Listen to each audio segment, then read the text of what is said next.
नमस्कार दोस्तों, मनु से मोदी तक सीरीज के छठे एपिसोड में आपका स्वागत है। आपने पांचवें एपिसोड तक समझा था, मैंने कहा था छठे एपिसोड आते आते भारत में तमाम कास्ट सिस्टम की चीजों पे मैं बृहद रूप से प्रकाश डालूंगा। आपने पांचवें एपिसोड तक समझा कि कैसे मौर्य साम्राज्य में बौद्ध पंथ का खूब विकास हुआ, प्रसार हुआ और चक्रवर्ती बने अशोक सम्राट। चक्रवर्ती अशोक सम्राट बने कैसे? तमाम 16 जनपदों को उन्होंने, जो कि भारत में पहले महाभारत काल तक 16 जनपद में देश बटा हुआ था, उनको एक किया, सेंट्रलाइज सिस्टम चलाया और चक्रवर्ती अशोक सम्राट ने चूंकि पूरे भारत को एक किया, सब जीत लिया आसपास। और उन्होंने उसके बाद बौद्ध पंथ को अपनाया, अपनी बेटी संघमित्रा को श्रीलंका तक भेजा अपने पंथ का प्रचार प्रसार के लिए। तो बौद्ध अपने चरमोत्कर्ष पे था वो पंथ। और उसके बाद हुआ क्या? जब अशोक की मृत्यु हुई तो जो 16 जनपद थे उसको सेंट्रलाइज रखने के लिए, एक राज्य के नीचे रखने के लिए जो है वो वैसा ही महान शासक होगा तभी तो रख पाएगा।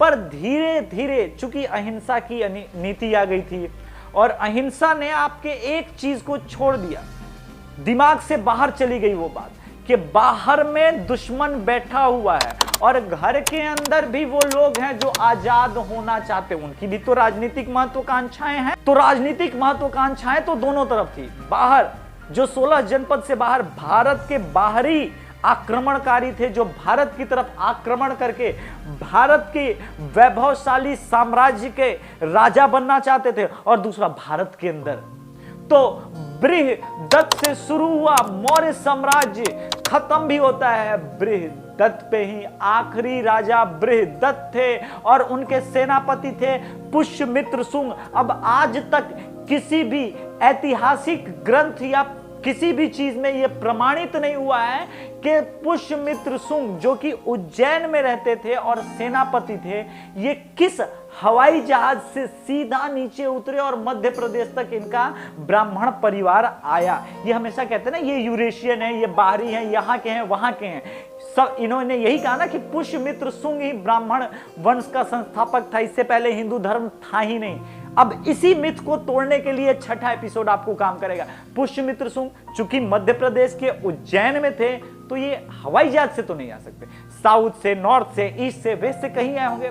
अब सुनिए, इनका पुरखा जो है कई सालों से और कई 100 सालों से लगातार मौर्य डायनेस्टी के साथ था। और यह बात मैंने आपको बताया था कि चूंकि जन्म से चाणक्य ब्राह्मण था, चाणक्य बौद्ध नहीं था, चाणक्य बौद्ध भिक्षु नहीं था, चाणक्य बाय बॉर्न ब्राह्मण भिक्षु था। यह बात समझना पड़ेगा। विष्णुगुप्त तो ऐसी बात नहीं है। तो इनकी थ्योरी यहां पे डिमोलिश हो जाती है। बृहदत्त के सेनापति पुष्यमित्र शुंग की सोच ही अलग थी। जब वो सेना के कमान को संभाले तो देखे कि बाहरी आक्रमणकारी भारत के अंदर घुसना चाहते हैं और आक्रमण करना चाहते हैं, ग्रीक। अब क्या करें? तो उन्होंने, ये हुआ कैसे, कुछ जो विद्रोही बौद्ध पंथ के लोग थे, भिक्षुक थे, उनका भेष धर के मठों में हथियार आजमाने लगे, हथियार भरने लगे। पुष्यमित्र शुंग ने जब तलाशी लेनी शुरू की तो डायरेक्टली सबको मारने लगे, काटने लगे। इस पे उन पे ये एलिगेंस लगा कि वो बौद्धों को मार रहे हैं। ये बात उन्होंने राजा बृहदत्त को समझानी चाहिए, नहीं समझे तो उन्होंने क्रोध में आकर के बृहदत्त की भी हत्या कर दी और कहा कि अब बौद्ध संप्रदाय नहीं, सनातन धर्म के अनुसार दुश्मनों से लड़ाई होगी। अब जो यवनों को, ग्रीक को, जो डेमेट्रियस और यूकेट्राइटियस माने जाते हैं, ये दोनों दरअसल यूरेशियन माने जा सकते हैं, जिनको शुंग ने ही खत्म कर दिया। पुष्यमित्र शुंग ने जिस तरह से डेमेट्रियस वालों को हराया, डेमेट्रियस वंश दो, यवन को दो पार्ट में बांटते हैं हम, डेमेट्रियस और यूकेट्रियस। डेमेट्रियस जो है वो अफगानिस्तान होते हुए भारत में अटैक करने की कोशिश कर रहे थे। चूंकि ये सेनापति था पुष्यमित्र शुंग और कुशल प्रशासक था, तो पुष्यमित्र शुंग को समझ थी, ताकत थी, वो समझता था कि कहां विद्रोह हो सकता है। इसलिए सबसे पहले अब क्या किया, पाटलिपुत्र से अपनी राजधानी जो करी शिफ्ट, वो उज्जैन में ही स्टैब्लिश कर दी। क्योंकि मौर्य साम्राज्य का भले ही विघटन हो गया, उधर सातवाहन वंश का भी उदय हो चुका था, लेकिन मौर्यों के सिंपैथाइजर तो थे, होंगे। अच्छा, पुष्यमित्र शुंग इतना ताकतवर था कि उसने डेमेट्रियस वालों की बैंड बजा दी और डेमेट्रियस के पूरे सिस्टम को तहस नहस कर दिया। ये समझ गए यूकेट्रियस वाले कि इससे 1-on-1 फाइट में जीतने की बेकार है, तो हम क्या करना चाहते हैं, व्यापार करना चाहते हैं। वो आए और बड़ी बड़ी उनकी प्रशंसा की, शुंगों की बहुत, पुष्यमित्र शुंग की बड़ी प्रशंसा की और डायरेक्टली ट्रेड लाइसेंस हासिल कर लिया।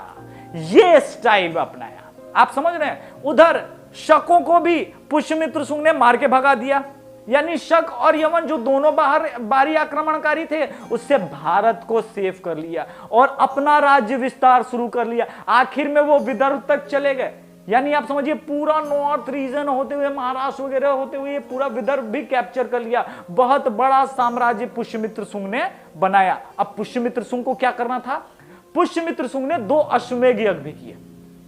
एक सत्ता की गद्दी पे बैठते ही और दूसरा अश्वमेध यज्ञ कब किया, वो बाहर जाते ही, मतलब जब मौत के पास पहुंचने वाले थे तब, यानी आखिरी पलों में। इन्होंने पूरी तरह से हिंदू जो डूबता हुआ वैदिक कल्चर था उसको उठा दिया। इसीलिए कहते हैं कि पुष्यमित्र शुंग इतना महान राजा हुआ क्योंकि उसने सनातन धर्म की संस्कृति का पुनरुत्थान किया। और पुनरुत्थान कराने वाले कौन थे, पतंजलि। जी हां दोस्तों, आज आप जिस पतंजलि को जानते हैं ना, वही पतंजलि योग गुरु, योग पीठ, उन्होंने ही ये सारे चीज किए और पुराने जो वैदिक कल्चर खत्म हो गए थे उनको रीराइट किया। किस युग में, उसी शुंग डायनेस्टी में। क्योंकि जब बौद्धों का प्रभाव बढ़ रहा था तेजी से, पूरे भारत में बौद्ध पंथ जब बढ़ रहा था, तो वैदिक कल्चर भी तो धीरे धीरे सिमट रही थी, मगर इसको एक्सपैंड किया। क्योंकि पुष्यमित्र शुंग मानता था सिर्फ अहिंसा से शत्रु को नहीं रोका जा सकता, सिर्फ अहिंसा। वो ऐसा नहीं कि बौद्ध कल्चर में विश्वास ही नहीं रखता। पुष्यमित्र शुंग को जो लोग कहते हैं कि 84,000 बौद्ध स्तूपों का डिस्ट्रॉयर है, वो भूल जाते हैं कि इसी पुष्यमित्र शुंग ने जब बौद्ध संस्कृति और कल्चर को अच्छे से जाना समझा तो 2 बहुत बड़े बौद्ध स्तूपों का निर्माण कर, एक भरहुत का स्तूप और दूसरा सांची स्तूप का पुनर्निर्माण कराया। सांची स्तूप क्या था, सांची स्तूप लकड़ियों का बना हुआ था, जो कि अशोक काल का बना हुआ था। तो बारिश, अलग अलग चीजों से लकड़ी की बनी चीज खत्म तो होगी, मगर उसको पुनर्जीवित किया, फिर से उसको पुनरुत्थान के लिए सांची स्तूप का पुनर्निर्माण कराया, जो आज तक मिला। तो आप समझिए कि पुष्यमित्र शुंग किसी पंथ का विरोधी नहीं था, वो आइडियोलॉजी का विरोधी था, कि अहिंसा की आइडियोलॉजी। तो जब उसने मेनेंडर, जो डेमेट्रियस भी कहते हैं, डेमेट्रियस वंश जिसका मैंने कहा, तो मेनेंडर जो था उसको हराने के बाद जब शकों को भी हरा दिया, यवनों को भी हरा दिया, तो एक्सपैंड किया खुद को और सनातन धर्म को भी एक्सपैंड किया, जो भारत में फैली फिर, और आज तक हम उस सनातन धर्म को बचा पाने में सक्षम हुए। इसलिए पुष्यमित्र शुंग के नाम पे ये बौद्धिक आतंकवाद जो कुछ लोग परोसते हैं ना कि ब्राह्मण था सिर्फ, इस वजह से इससे बाहर निकलिए। वो इतना महान शासक बना, मगर आप एनसीईआरटी पे पुष्यमित्र शुंग के बारे में कितना जानते हैं? हम तो बस इतना ही जानते हैं कि भारत में मुगल और अंग्रेज हुए, बाकी तो कोई पैदा ही नहीं हुआ। अभी तो भारत के कई महान शासकों की बात आनी बाकी है, अभी विक्रमादित्य द्वितीय के बारे में बात आनी बाकी है। आप देखते रहिए, मनु से मोदी तक अभी कई शासक आएंगे और आखिरी में जब हम 2020 तक पहुंचेंगे या 2014 पहुंचेंगे, मोदी के सत्ता के बारे में भी बात करेंगे। ऐसा नहीं है कि यहां अकबर की बात नहीं होगी, यहां चंद्रगुप्त मौर्य की बात नहीं हुई, या फिर मोहम्मद गोरी की बात नहीं, यहां सबकी बात होगी, कांग्रेस की भी बात होगी। यह सीरीज सिर्फ एक लय है, क्रमबद्ध है, जो भारत के अंदर सत्ता में आए हुए बदलाव के बारे में, इतिहास के बारे में। जय श्री राम।